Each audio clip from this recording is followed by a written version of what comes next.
June 4, 2018. Recent reporting gives the impression that Moscow and Tehran are parting ways in Syria.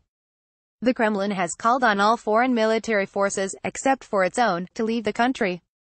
Tehran has loudly and indignantly rejected the Russian invitation. American officials might be tempted to feel encouraged, a temptation that should, for the time being, be resisted. Moscow knows that without Iran and its Shia militias, the Assad regime is bereft of ground combat forces. The point of this supposed contretemps may be to lull Washington into complacency, to consign Syria to Russia, to implement President Trump's stated desire to leave quickly, and to secure Bashar al-Assad in his place indefinitely.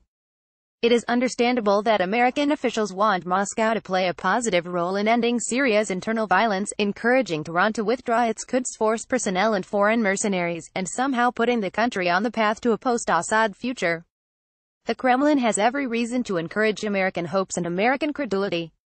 For years it has told Washington counterparts that it is not wed to Bashar al-Assad, that its Syria-related interests differ from those of Iran, and that it is seriously committed to peace talks, de-escalation, and constitutional reform. This has been music to the ears of American officials trying to accommodate one commander-in-chief determined not to upset Iran over Syria, and another who has signaled his willingness to abandon eastern Syria just as soon as ISIL, Daesh, Islamic State, is defeated. In recent months, however, Moscow's non-stop mendacity over Assad regime chemical weapons use and its violent disregard of de-escalation zones it helped create, has undermined its Washington believers. Indeed, Russia's inability or refusal to deliver its client to Geneva peace talks has not been lost on American officials who are every bit as hopeful for Kremlin good deeds as were their Obama administration predecessors.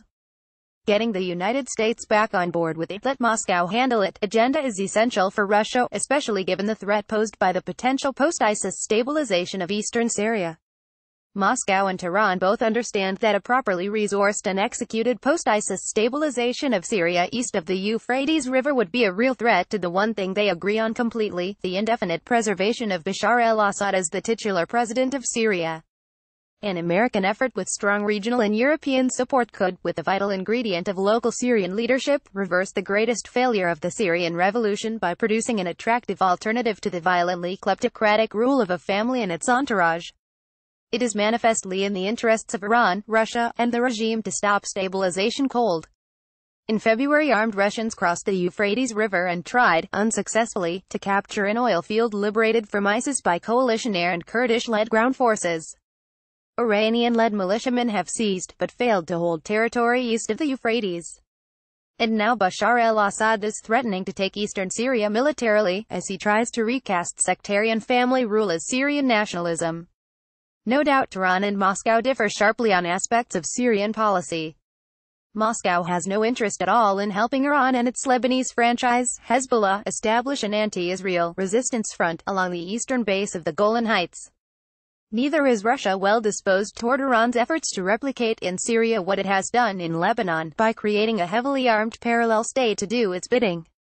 But these are details to be worked out in the context of a common Iranian-Russian objective, the political preservation of Bashar al-Assad.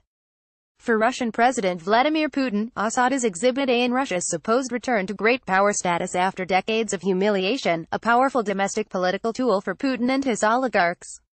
For Iranian Supreme Leader Ali Khamenei, Assad may literally be the only Syrian willing to subordinate his country to the needs of Lebanon's Hezbollah, the jewel in the crown of Iran's regional expansionist policy. These powerful domestic political imperatives overshadow myriad differences in objectives, strategy, and tactics. They mandate cooperation for the one thing they agree is essential, the preservation of Assad. Whether the recent sharp exchange between Moscow and Tehran was rehearsed and staged is not known here.